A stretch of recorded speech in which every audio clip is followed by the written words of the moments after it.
Assalamualaikum warahmatullahi wabarakatuh, pemirsa juga sahabat tani. Selamat datang di channel ini, channel Belajar Sukses. Mudah-mudahan pemirsa juga sahabat tani dimanapun Anda berada sehat selalu, amin. Nah, pada kesempatan kali ini atau pada video kali ini saya ingin sedikit sharing atau berbagi pengalaman tentang tanaman cabai, terutama kendala-kendala yang terjadi menurut pengalaman saya tentang penyakit ataupun hama yang mampu merugikan petani. Tapi sebelum lanjut ke videonya, bagi yang baru menemukan channel ini, saya ucapkan selamat datang juga. Mohon dukungannya agar channel ini bisa berkembang lebih baik lagi dan mudah-mudahan bisa bermanfaat untuk orang banyak dengan cara subscribe, like video ini jika suka, dan silahkan tinggalkan komentar di kolom komentar. Dan untuk yang sudah subscribe, saya ucapkan banyak terima kasih. Kita lanjut ke videonya.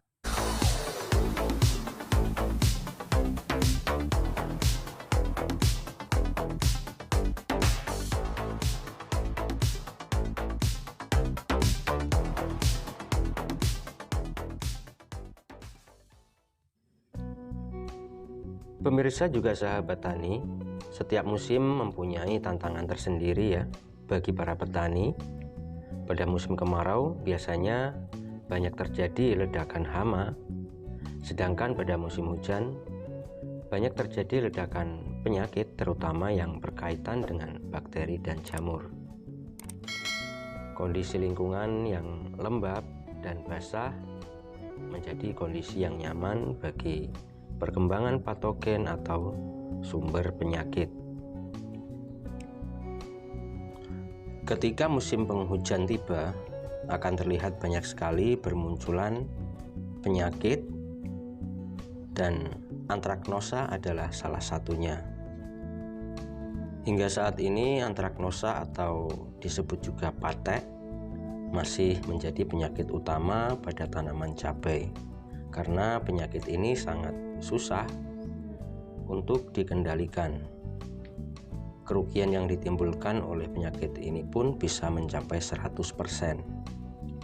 Penyakit antraknosa pada cabai disebabkan oleh jamur Colletotrichum capsicum.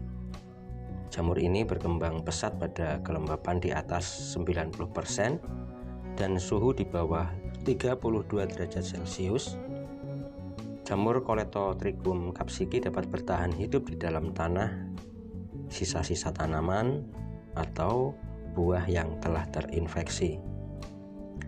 Sementara penularan penyakit antraknosa ini dapat disebabkan oleh hembusan angin, alat-alat pertanian, percikan air hujan, dan penyemprotan pestisida serta manusia.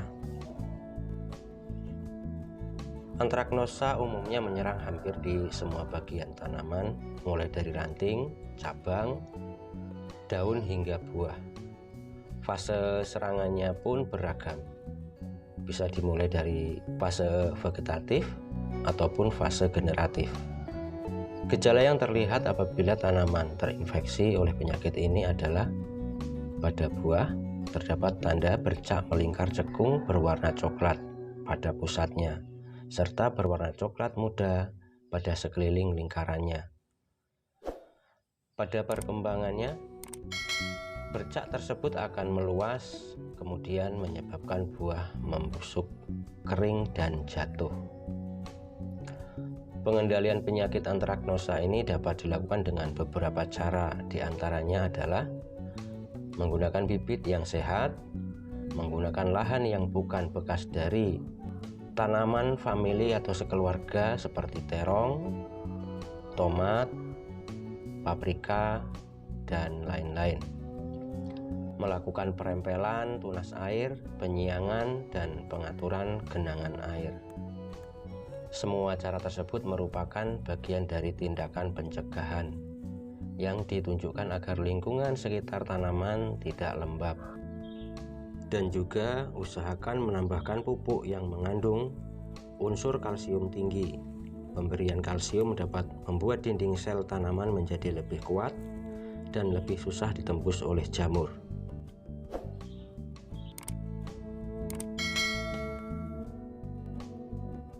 Dan untuk penyakit selanjutnya adalah layu fusarium. Fusarium bisa menyerang tanaman kapan saja, terutama pada musim hujan. Pada musim hujan, jamur fusarium pauciforum mudah berkembang biak dan mudah menyebar dari satu tanaman ke tanaman lainnya. Tingkat kelembapan udara yang tinggi sangat berpengaruh terhadap perkembangan jamur ini, terlebih lagi jika terjadi genangan air hujan di lahan dan pH tanah yang rendah. Sementara itu, infeksi dari penyakit ini terjadi pada leher batang bagian bawah yang bersinggungan dengan tanah. Bagian tersebut membusuk dan berwarna coklat. Infeksi menjalar ke akar sehingga mengalami busuk basah. Apabila kelembapan tanah cukup tinggi, bagian leher batang yang semula busuk, kering tersebut berubah warna menjadi putih keabu-abuan karena terbentuk massa spora jamur.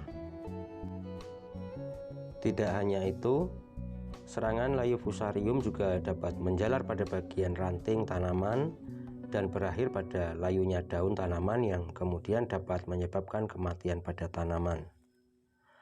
Serangan layu fusarium seringkali dijumpai pada tanaman muda maupun tanaman dewasa. Gejala yang ditunjukkan yaitu tanaman akan tampak layu pada sekitar pukul 10 menjelang siang sampai sekitar pukul 14 menjelang sore, dan akan terlihat kembali segar pada pagi juga sore hari. Dan bila tanaman ini dicabut, akan terlihat di pangkal batang kulit mudah mengelupas dan membusuk. Hingga saat ini memang belum ditemukan fungisida kimia yang benar-benar efektif untuk mengatasi serangan layu fusarium. Namun demikian, jamur patogen ini tetap bisa dikendalikan populasinya pada lahan pertanian, yaitu dengan memberikan trichoderma pada lahan pertanian kita. Trichoderma merupakan agen siah hayati yang berupa jamur baik yang dapat melawan perkembangan jamur patogen atau bisa disebut dengan fungisida alami. Fungisida alami ini sangat efektif dan efisien juga mencegah layu fusarium. Cara penggunaannya adalah dengan mencampurkan dengan pupuk kandang sebagai pupuk dasar, atau bisa juga dengan cara dikocor pada setiap lubang tanam. Baik pemirsa juga sahabat tani, demikian tadi sedikit info dari saya tentang penyakit-penyakit yang mampu merugikan tanaman cabai kita. Semoga bermanfaat. Terima kasih sudah menonton. Kurang lebihnya mohon maaf dan saya akhiri. Assalamualaikum warahmatullahi wabarakatuh.